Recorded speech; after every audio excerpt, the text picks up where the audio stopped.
but that's that. All right, Okay. now, last night, college basketball. Baylor got their first conference win. My God, this is Stephen Vaughn. They're in Morgantown. Stephen Vaughn, who's like original day one viewer, listened to us when we were on the place before. He was there at the game. I said, you have one job. This is during warm-ups.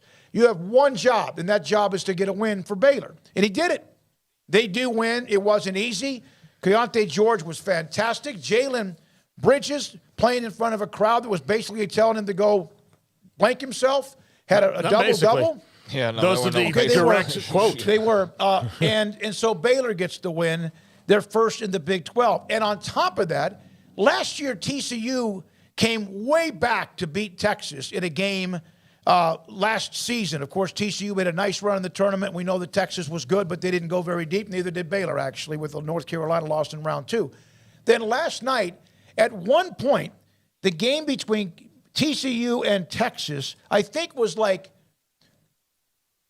40-22 or something like that? And then at halftime, I believe TCU was up maybe by 12 or so. Texas came back winning 79-75 to dig themselves out of what was down by 22 or whatever it was at one point. So a nice win for them as the Horns continue to move on since the loss and gone of Chris Beard. So great win for Texas at home against the top 20 team in TCU. Yeah, Baylor's game against West Virginia last night, following up Kansas's game against Oklahoma the night before. I want to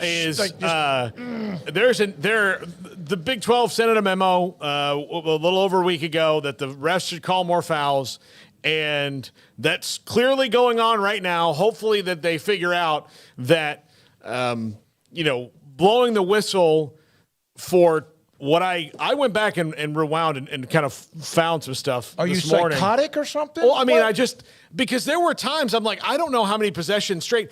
I think the longest back and forth in the Baylor-West Virginia game that there was not a foul called was just a back-to-back possession. So Baylor down the floor, West Virginia back down the floor, and then when Baylor comes back down the floor, there's a foul called there. And then there, foul. There were so many fouls called. That is not what people want to watch. I agree.